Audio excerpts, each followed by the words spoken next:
Sports. When you think of sports, you usually think of picture-perfect athletes. Mike Tyson, LeBron James, Michael Jordan, Mike Trout, even Wayne Gretzky and Tom Brady are over 6 foot and 200 pounds. Sports are not meant to be played by people who are short and skinny. Even guys who have the size of a pro athlete don't always make it to the highest level. Sometimes, a handful of guys defy the odds and make it to the top of the sports world despite not being big or tall. I won't be able to get to every undersized athlete, so I'm just going to focus on my personal favorites. And when I say undersized, I mean guys who are short by regular standards, not sports standards. So I'm not talking about guys like TJ McConnell or even Connor Bedard and Pudge Rodriguez who are kind of pushing it a little bit. When I say short and undersized, I'm talking about guys who need help reaching the top shelf at the grocery store. First, let's start off with the most famous short guy in all of sports, standing at 5'7", Lionel Messi. The list of accomplishments for Messi goes on and on. As much as I don't like how MLS always wants Messi to win and doesn't even bother to hide that they want him to win, he is still considered by many to be the best soccer player of all time, which is wild when you really think about it. At 10 years old, he was diagnosed with a growth hormone deficiency. For most people at that point, any dreams of being a professional athlete would be dead. But not only would Messi make it, he made his first team debut with Barcelona at just 16 years old. That's the equivalent of the 5'5", 130-pound kid on your JV soccer team coming off the bench for Man City. Many of you are aware of how good Messi is, though. For those of you who don't, here are some of his accomplishments. He's won the Ballon d'Or, which is soccer's version of the MVP trophy, 8 times, which is the most any player has ever won it. Even if you want to debate the legitimacy of his last few, he still won 4 in a row from 2009 to 2012. Now, you could say that soccer is the easiest sport for a short guy to succeed in, but if it was that easy, then any player would do what Messi has done. And the fact of the matter is, we might not see another guy like Messi for a very long time. The next guy I want to talk about played arguably the most physically damaging sport in the world, hockey. Standing at just 5'4", weighing 170 pounds, Nathan Gerbe. If you aren't a hockey fan, you have no idea who I'm talking about, but trust me, you're gonna want to stay and hear about this guy. Gerbe is the shortest skater in NHL history and was drafted in the 5th round of the NHL draft. Obviously, he was overlooked due to his lack of size, and playing center didn't help his case a lot. But he did have a great college career with Boston College, and was named a finalist for the Hobie Baker Award, which is like the Heisman of college hockey. Gerbe would go on to make it to the NHL, but he wouldn't just make it. He would play 11 seasons in the NHL over 13 years, scoring 151 points in 435 games. But the most impressive thing about Nathan Gerbe is that the main thing he was known for during his NHL career was his physicality. The 5'4" guy was known for his toughness and physicality. I feel like that's something that we should talk about a lot more. And he did not back down from anybody. Whether it was Claude Giroux or Travis Sanheim or Brendan Gallagher, it didn't really matter. Now, don't get me wrong, he definitely got laid out multiple times. I mean, standing at 5'4", you're gonna get laid out. But it's still wild that Nathan Gerbe could do the things that he did on the ice, despite being the same height as Lil Uzi Vert. Now it's time to talk about a guy who revolutionized how short kids everywhere view the game of basketball, Muggsy Bogues. Sure, players like Spud Webb and Nate Robinson were more athletic, Allen Iverson was more accomplished and all-around better, and Earl Boykins was one of the best backup point guards of his time. The thing with Muggsy Bogues is, I didn't even need to say his height, and a majority of you watching this video already knew how tall he is. For those of you that don't know, because I'm sure there are a few, Muggsy Bogues stood at just 5'3" during his playing career.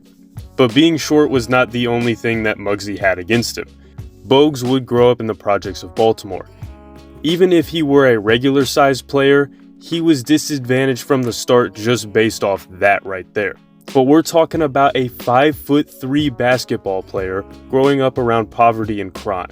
Muggsy had his number 14 retired by the Demon Deacons after a great college career and also winning a gold medal in 1986. In the NBA, he would average double-digit assists twice, finishing top 10 in assists 6 times and ranking 25th in NBA history. He would also average 2 steals a game 3 times in his career and ranked in the top 10 in steals 3 times in his career. To this day, Muggsy Bogues is still the Hornets' all-time leader in assists and steals. And he did all of this while not really being that good of a three-point shooter. In today's league, most smaller guys, with the exception of TJ McConnell, who I mentioned earlier, all of them are excellent shooters. Muggsy was a double-double threat on a nightly basis while almost never using the three-point shot. And while his skills did decline when he got older, Muggsy was not forced out of the NBA like a lot of guys. He could still play at age 36, but he chose to step away from the game with 3 years left on his contract to help care for his mother who was battling cancer. Muggsy played against guys like Charles Oakley, the Davis brothers, Anthony Mason, and all of those 90s enforcers. And he was not only in the NBA, but he was considered to be one of the better defenders and playmakers in the league, while having the ability to attack the basket as a 5-foot 3-point guard. While he was never an all-star and won't be in the Hall of Fame, Muggsy Bogues will still always be talked about and inspire undersized hoopers everywhere. Now let's talk about another sport where size is one of the biggest factors, but can also become a non-factor depending on who the guy is. Between 5'6" Darren Sproles and 5'5" Trindon Holliday. While Holliday was a solid running back at LSU and a pretty good return man in the NFL, I'm gonna focus on Darren Sproles. Sproles was not just a running back, he was a football multi-tool. He played running back, slot receiver, kick returner, and punt returner. While he wasn't necessarily a workhorse back, he would still reach 100 or more touches 7 times in his 14-year-long NFL career. Sproles was a 3-time Pro Bowler and was given plenty of All-Pro selections for his abilities as a return specialist. He would also have 4 years where he reached 2,000 all-purpose yards and led the NFL in multiple kick and punt return categories, along with setting an NFL single-season record for all-purpose yards in 2011. It's really a special thing that Sproles not only played Division I college football and made it to the NFL, but was a star in both college and the NFL. I'm sure if any of you ever played football in high school, you can think of a few guys who you played with who were really talented and very athletic, but never got attention from scouts because everyone thought they were too short or too skinny. Well, Darren Sproles really opened a lot of people's eyes and inspired a lot of smaller running backs and wide receivers. For baseball, an obvious player is Jose Altuve at 5'7". But I want to talk about somebody different, 5'8" Kirby Puckett. While he was an All-American in high school, no major league team or colleges wanted to give him a look. Kirby even got a job at Ford Motor Company, and had he never been laid off from his job at Ford, Kirby might have never played baseball again. But thankfully, he was laid off and decided to attend an open tryout hosted by the Kansas City Royals. He would end up earning a scholarship to play at Bradley University thanks to those open tryouts. Puckett would later have to transfer to Triton College due to his grades, but was drafted by the Twins in the January draft. Not the regular summer draft where most guys get picked. The Minnesota Twins would start Puckett off at rookie ball, and he would work his way up through the minors until he debuted in 1984 at 24 years old. Kirby would be an all-star in 10 of his 12 seasons at the major league level, along with winning 6 Golden Gloves and 6 Silver Slugger awards. He also won the American League batting title in 1989 and would win 2 World Series. Kirby Puckett would be selected to the Baseball Hall of Fame in 2001 and was one of the best players of his era. Sadly, Kirby Puckett would end up passing away at the age of 45 due to a stroke. But his story and accomplishments still inspire baseball fans and players everywhere. Finally, one last short king that I want to talk about is one that many of y'all might not know. But he is widely regarded as one of the best drivers to never win a NASCAR Cup Series championship, standing at 5'6", Mark Martin.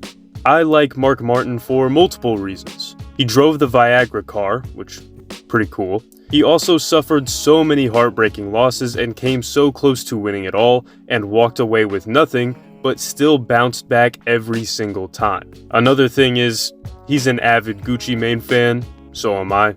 Love Gucci Mane. Anyways, Mark Martin, like a lot of these guys, was never even supposed to make it to the highest level. He had secured a NASCAR ride for a few years in the early 80s, But after having a hard time consistently finishing well and his team running out of funds, he had to go back to racing in the American Speed Association in 1984. But then in 1987, he would make it back to NASCAR, and in 1988, he would make it to the Cup Series with Roush Racing. This time, Mark Martin would stay in the Cup Series. In 1989, he would fall short of a championship, finishing second in points. Then the same thing would happen in 1994, and it would happen again in 2002. But from 1988 to 2005, Mark Martin would run full-time and was a contender for the Cup Series championship multiple years. At age 46, Mark Martin would treat the 2005 season like a farewell tour, saying he would go part-time in 2006. However, he still had to run all 36 races in 2006 and was full-time anyway, which, as you'll see with Mark Martin, is kind of a trend for the rest of his career. And yeah, there's still plenty of career left even though he's 46 years old. 2007, he would end up going part-time, running a few races with Hendrick Motorsports and Ginn Racing. 2008 was another part-time year, this time with Dale Earnhardt Incorporated. Now at 49 years old, you would expect that Mark Martin would probably never race full-time again. But then you gotta remember that this is Mark Martin who we're talking about, and his career never goes how you expect it to go. So of course he would sign with Hendrick Motorsports to drive the number 5 car full-time.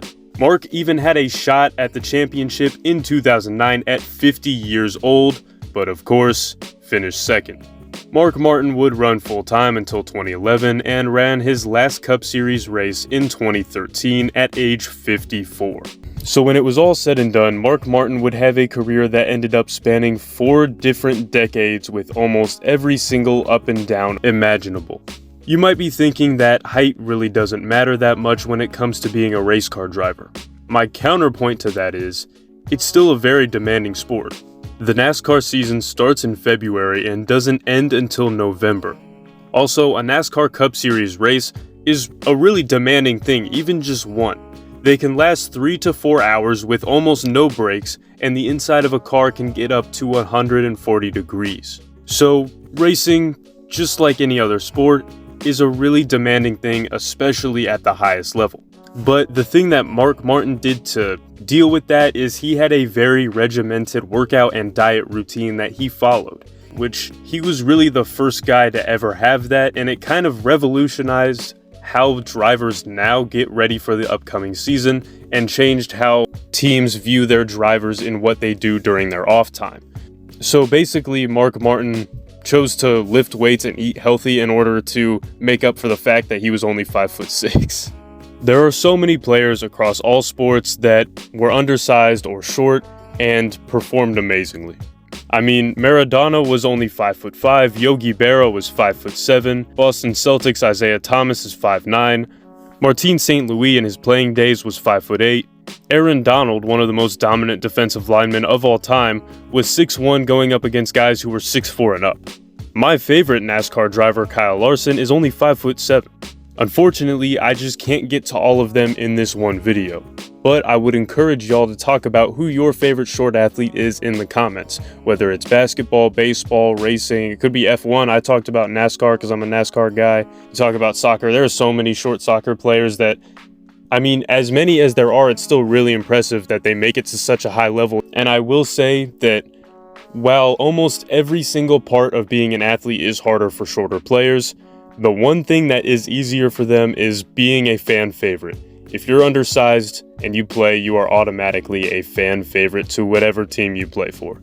But anyways, I'm Limitless Bulls. I'll see y'all next time. It's right, nigga, put it in the blender. Hell yeah, I'm Wingstop. Bitch, I'm feeling chicken tender. It's like the beef from energy and water like Kimber. Hey, turning, looking like dinner. It's like I got the bag, boy or girl.